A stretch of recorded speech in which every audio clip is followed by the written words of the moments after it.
Good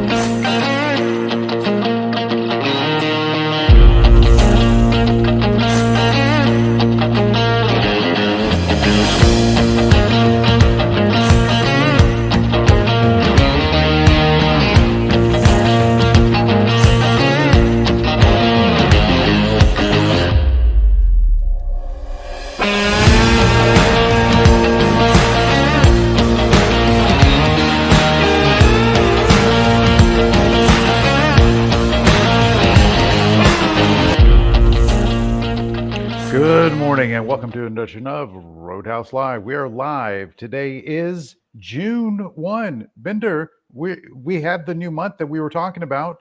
We were talking about a new month coming around, and guess It's what? like we called it before it even happened. Before it even happened. It's like, whew.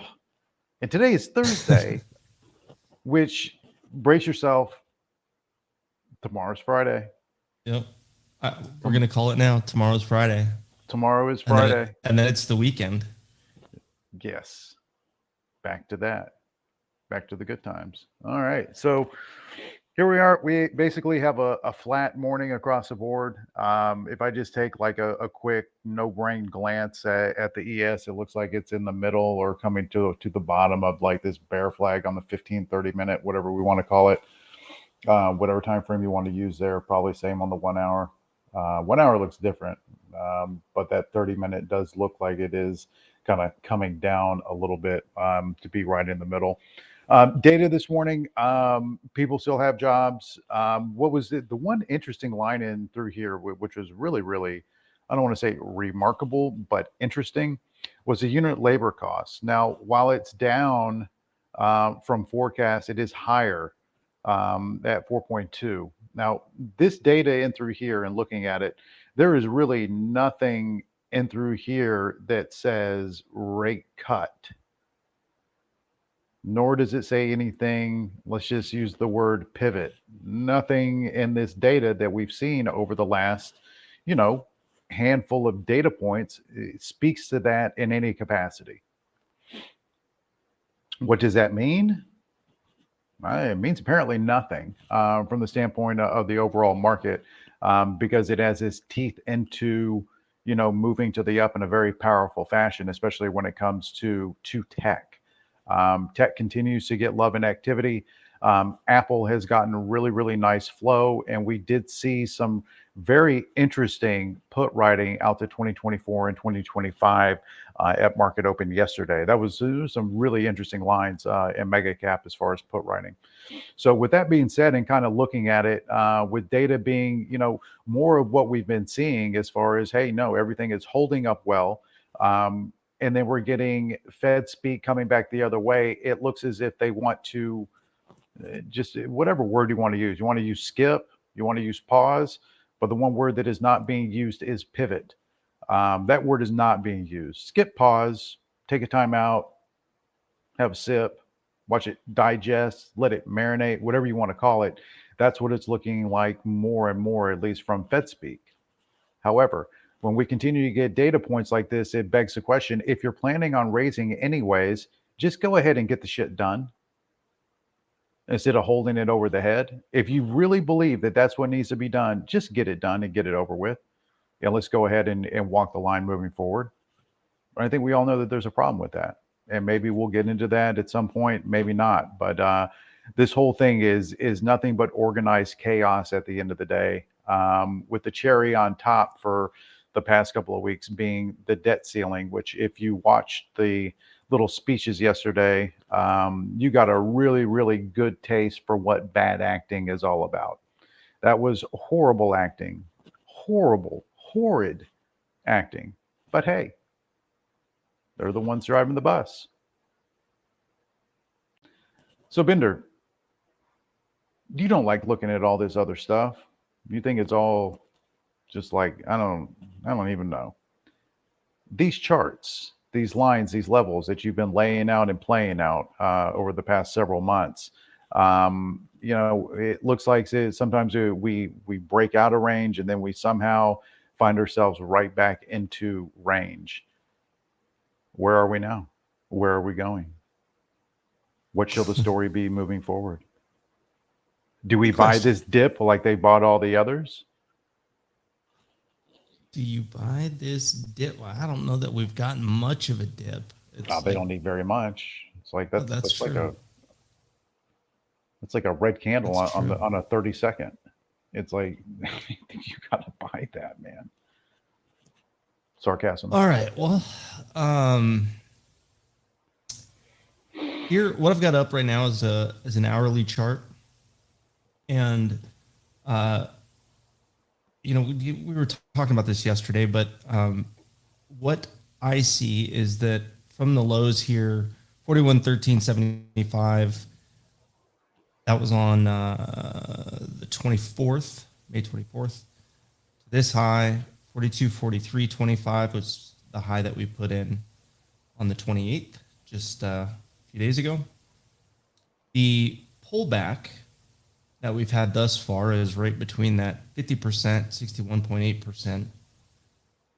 Right in between there. We were looking at this candle, this hourly candle here on the 26th, 9 a.m.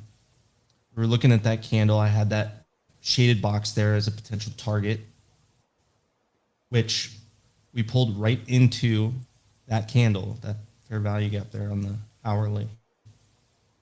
And again, right in between that 50%, 61.8% level. After that pullback, which also we're looking at this yesterday, showing from that high 42.4325 to the level where we had this first bounce right at 4,200.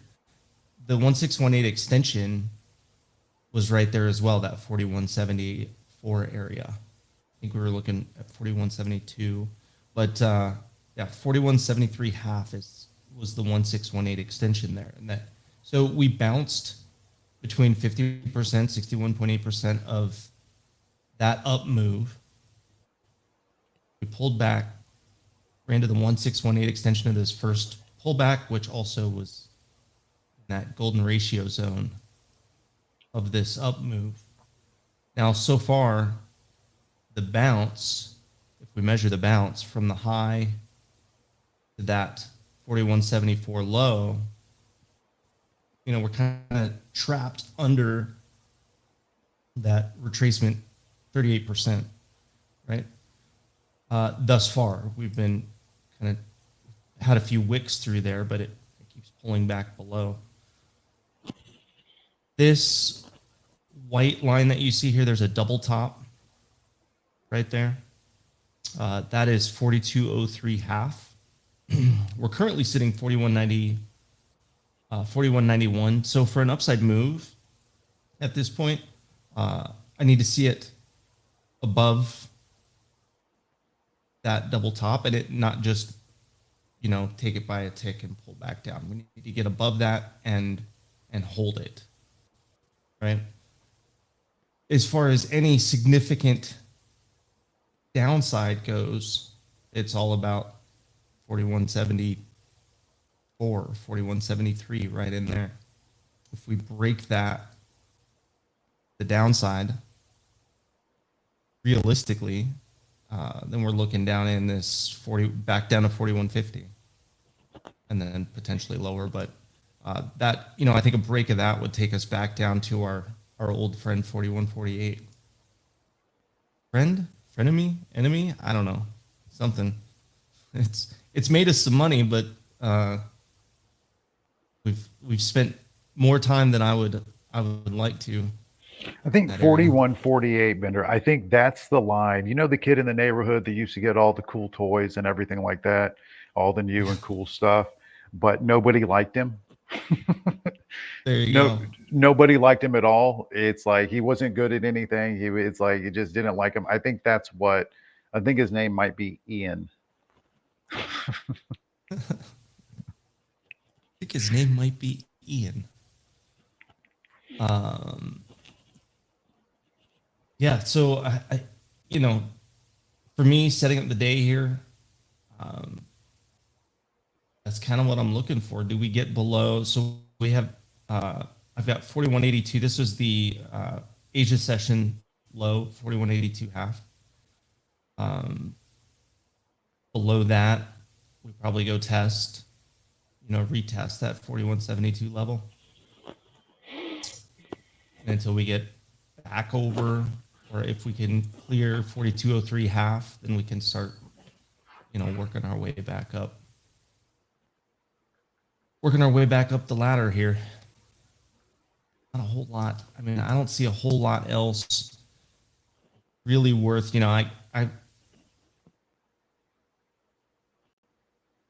obviously intraday, we have to go, I'll zoom into a 5 minute. I'll try to find some levels on the 5 minute that we can play because, I don't necessarily want to sit and wait for one of these to break.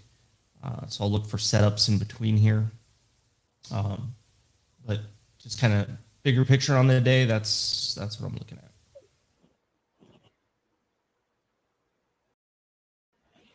So, okay, so you basically gave us a tight little range for the day. I did, yeah. A very tight range with potential breakdown on either side of it. Mm-hmm. So that's like what, 20 handles? Am I looking at that right? Yeah. Well, okay. Call it 30, 4203 to the upside and 4282. So you could say 20 to get below 4282, which would, I think, take us down to 4174. But yeah, 20 to 30. So let me ask you this. But will you put it on a daily? Yeah.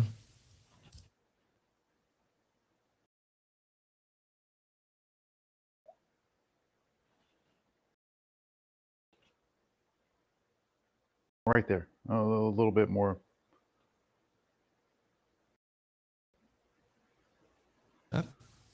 Just to have that previous high going back on there. It's like, so it's just, that's fine. So there's Megaphone Man, right? This, expanding ranged megaphone that the range expands and expands and expands and has been. We're at the top side of that quote unquote megaphone without any legitimate catalyst within the moment to pop it.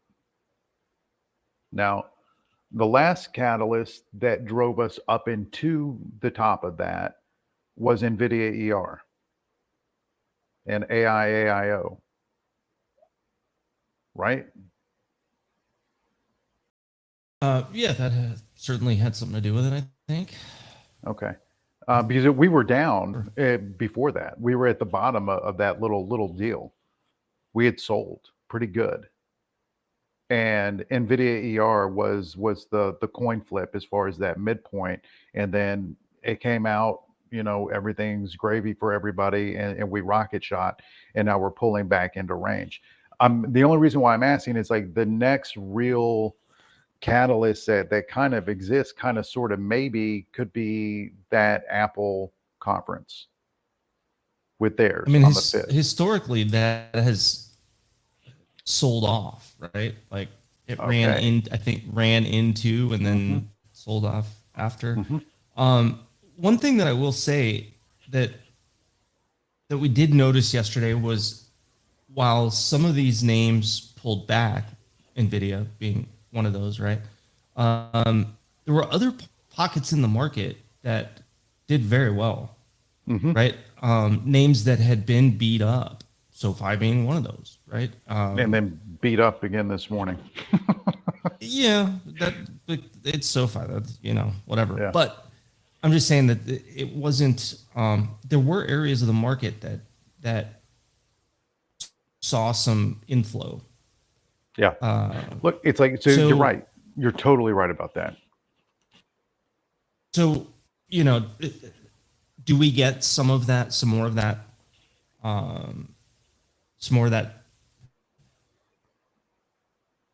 rebalancing and I think that was a big part of yesterday, month end, and there's some other factors at play there, moving money around, but let's see if we get more of that today. Maybe these things start to kind of level out a little bit, which would create, a more stable base, so to speak, which is kind of what we need, right? We can't continue. We can't continue this push like we've been talking about. We can't continue and, find ourselves up 4,400 unless we bring along some more of our friends. We got to bring along some more of the market. So, let's see if we get some more of that action. And, I think the trigger in here, that 4170 area is, you can see it here on this daily candle. That's pretty important right in here. Mm-hmm. Find ourselves back below 4150, and that's going to start to look like 4113 test, or take it, and wobble back towards the bottom of that pattern. Yeah. It's just, it's in a very, very interesting spot here. And it seems like we say that every morning, but it's like, again, this is where we are. So now we know that there's decent flow in and around Apple. We know that they wrote some heavy, deep in the money puts yesterday. We know that some of the beat down boys and girls, caught a bid and had some pretty intense moves to the upside. So all things being equal, let's call it equal. Now what? Yeah. And I think, like always, flow is going to be pretty important. There were some scary lines, I think, mentioned going out, 2024. I think Stonkington made a point to mention that whatever's going on in 2024 around that June timeframe, is not good. So I think that's one way to look at it. The other way is they're not buying any type of protection. It's like they're not buying the VIX. They're not buying up the dollar. They're not buying up a lot of the things that normally you would see them buying in order to hedge. We're talking about 2024. Why are they going to buy the VIX right now when we're going into what is historically, the lower volatility time? Like, the VIX is one of those things that it's like, it's volatility. It's an indication of volatility. And I realize that it's used as a instrument to hedge, but it's not always, we see disconnections all the time between what the VIX is doing and what the markets are doing. Mm-hmm. And it's like, yep. No, but I think it's been more extreme, this disconnect with the VIX in the market. I think it's a little bit more extreme than what we've seen. It's like, because we can even go back and say, 5, 10 years ago, 15 years ago, gold was the hedge to anything going on. Gold kind of sort of, maybe you can look at it that way, but again, not really. It's like right now, I think it's more than anything, it's a guessing game, like a legitimate guessing game, to where, odds are you're going to look like an idiot if you firmly believe that there's a true market indicator that's going to say which way that we go and how we trade. It's like this market is built on making people look like fucking idiots. Absolutely. Like this in particular, this version of it, like complete and utter morons. So, maybe that trend continues. Maybe it doesn't. Either way, thank you for putting that out there, expanding that out to where we see the megaphone. Yeah. All right, Sonny, what you got, buddy? Morning, everyone. To make it quick, upgrade AYX upgraded to neutral at BOFA. Actually, upgraded to buy from neutral. DPZ Domino's also upgraded to overweight, and CSX Rail upgraded to buy. On the downgrade side, the only one that found intriguing was Okta. I think they had ER yesterday also, so JPM downgraded. They're down 20%. Some other gap downs that happened were Lucid. They did a $3 billion offering. With that, they're saying they have cash till 2025, and end of 2023, they're gonna say they need more anyways. So the price they're offering at $691 for the public and $677 for the Saudi investors. AI had their year yesterday. It was pretty meh, I mean, considering they said they've been doing this for 10 years, they've been Vanguard AI. It was pretty non-event type year. So I think they were down about 10 to 20%. Moved up a little bit today. I saw it hit low of day at 30, and currently it's above 32 right now. Chewy had a good ER. It gapped up, holding the gap. It's one of the high interest names, so definitely. Meta Platforms, they say they're threatening to remove news in California if the bill enforcing payment to publishers passes. If you use Facebook for your news, Boeing said they won't develop any new planes soon, but they will try to price war, cutting prices, things like that for their current inventory. Macau casinos reported really good growth, 366% year over year. So some of the that is names, because they were closed down, right? oh yeah, most of it. Yeah. Okay. I just want to. And yeah, it's like, exactly. it's like, yeah. Yep.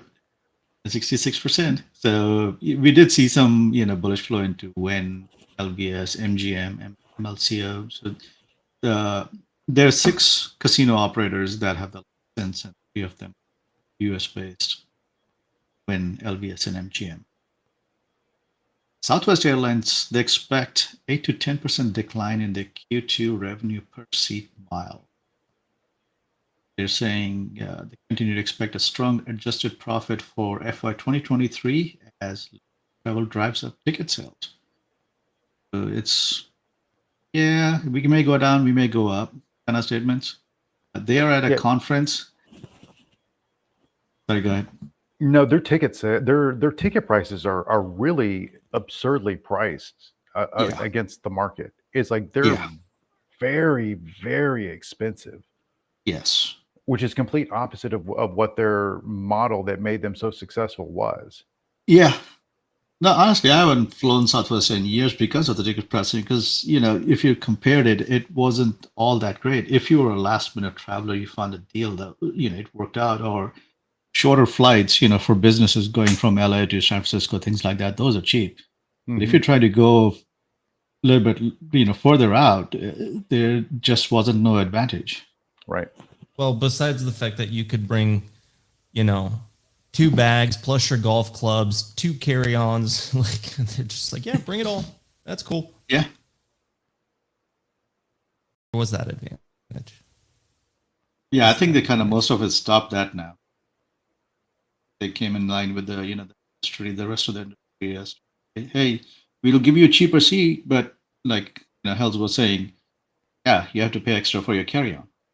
Yeah, no, it's like pay extra for everything, and it's just like oh, so it's not a cheap flight. On Southwest. Yep. They also came up with a cheaper seat, like where you just get the base, you don't get no back. What? Nothing. You gotta sit on a milk carton? You gotta sit on the milk carton. What? Yeah, that's all I have. I mean, it was, I was trying to find meaningful news. This is all I could. So I set the bar really low this morning for myself. Nice. Yeah, and Musk is in China, so he's traveling to Shanghai. They're tracking his plane. He moved out from the factory. I think he's gonna meet with some of the government people out in China now.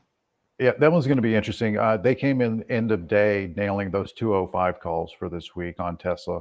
So that's one of those lines that I'll be watching very, very closely as far as what they're trying to do there, where they flip bid. Because last I looked, Tesla was down a little bit. I don't know where it is now. It's still holding above 201. Yeah. Wait, I want to go back to this Southwest thing because you said they changed. Did they?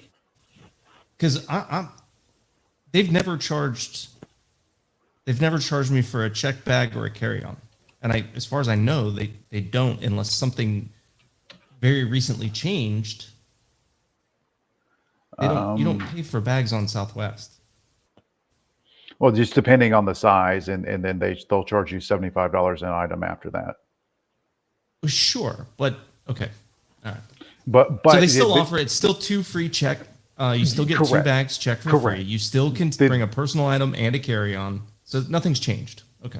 Nothing's changed other than the cost of their flight no longer being in it. So the value that was once present with the cheaper flight and being able to have, bags to go on your trip has kind of been erased by the fact that the cost of their flights are so expensive at this point.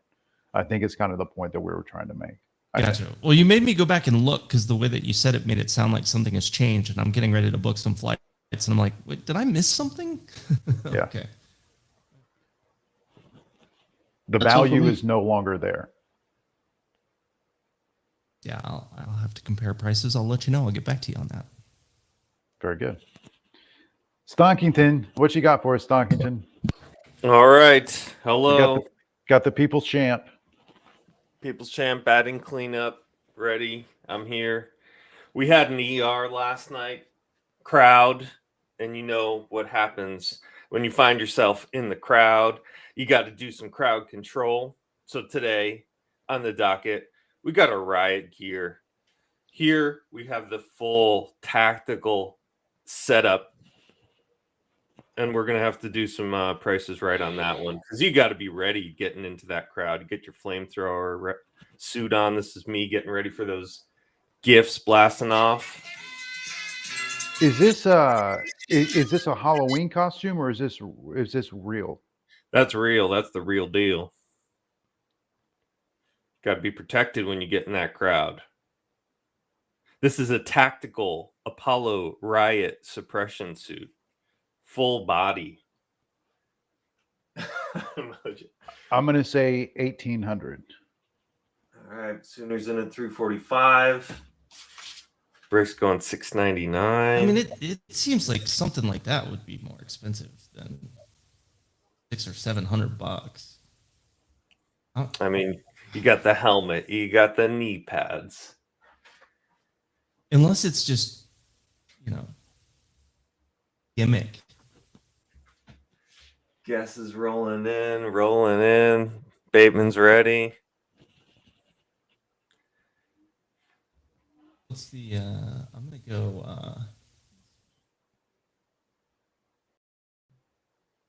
very Sooner. Andrew's thinking. I'll go 346. I don't know. Oh, cucked Sooner for the win. 499. That's it. Yeah. Does it work? Suit. I mean, vendor, once you get your picture of it, you can try it out and let us know. All right, let's get Sweet. into Poor Sooner. All right, let's get into the charts. All right, so here's a SPY Daily with not much on it, but this is cool. We got screen shares, so now we can excuse me, we can talk through a Larry Williams smash day setup, and we have one potentially on the table right now. So basically, thinking Larry Williams smash day is essentially a failed breakout. So this is a SPY Daily. When the daily candle closes above the previous day's high, you short the low with a stop at the high. And this is Larry Williams back-tested and back-tested and back-tested setup. So we broke the low. There's our move down. We closed above the previous day high, break the low, push down. And then it goes failed breakout to the downside as well. So we closed below the previous day's low. You buy the high. So today, or yesterday, I guess I should say, we closed below the prior day's low. So I have an alert set that will pop in the room when we break yesterday's high, which would be our signal to go long with a stop at yesterday's low. So that's the Larry Williams smash day, and it has potential. So we'll get an alert here. That's kind of how Larry set it up, and that's where Mr. T learned everything is from Larry. So that's that. Kind of cool. So we'll see what we get. Let's jump over to the NASDAQ. So kind of got this falling setup here on an hourly. We'll see what we get. The gold box below is going to be still our daily fair value gap from the big rip up. This little blue box, we did kind of already fill in this area, but this fair value gap from over there. And then we've got our pink new week opening gap above. And then we're still in this big rising megaphone type setup in the 4 hour. So that's kind of what I'll be watching. I mean, we'll see what we get with flow. And yeah, see if we can break out of this bullish channel there. And then next we can jump over to the Russell. Let's see. All right, so we did the double top. We did another double top, and now we're holding below this longer term trend line. We left the little fair value gap on the hourly above right here. And then, so if we're going to push up, I'll be looking to fill in this area and then potentially see what the reaction to this line above 1762.80. And then let's see, this is our order block line that I'll be watching below based on this candle right here. A down close candle with an aggressive push up is what makes this one an order block right there. So kind of going to see what we get. If we can continue to the downside, I'll be looking for this area as targets to the downside on the Russell. We had a very active dark pool night last night. So I'm guessing maybe end of the month repositioning makes sense to me. So let's see, we got NVIDIA. They hit it in this area again. So we've got this. Actually, I don't know that this is updated, but I posted them above. Let's see. Yeah, so the NVIDIA, it was at 378.34, which was almost close enough to this line that I would just swap it over. 378. There we go. And it was what, 15%. All right, whatever. So that's going to be what I would look forward to take NVIDIA short, and then I had this line above 386.65 to potentially take NVIDIA long. So that was the dark pools there. Can maybe see if this was going to turn into a big old head and shoulders too, if this was the left shoulder head. So we'll see what we get on NVIDIA. And then Apple had another big one as well. A lot of money sitting in this area, and Apple's came in at 177.25 right there. So that one did get marked up. So potentially take Apple short below that, and then long. This is the same trigger for the long side as yesterday on Apple, 178.20. And that is all I've got for today. Yeah, there's plenty of those 180 calls for Apple for this week. Plenty.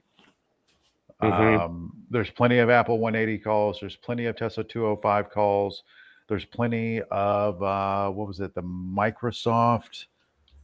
Microsoft had a lot of these 327.50 puts yesterday also, which was interesting.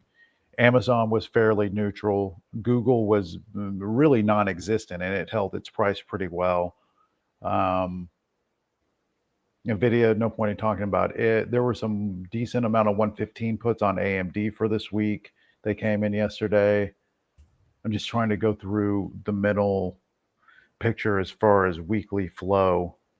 That's really about it that stood out to me. So kind of watching those lines to see what's going to come back in, either on ask bid, I think would be really, really important. But Microsoft is acting like it has some weakness attached to it, at least from a flow standpoint. For whatever reasons being what they are, I don't know.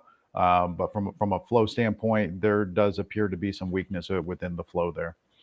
So anyways, that's all I got. We got about 3 minutes until open, 3 minutes until open. Let's have a good day. Thanks, guys. Appreciate it. See you soon. See ya.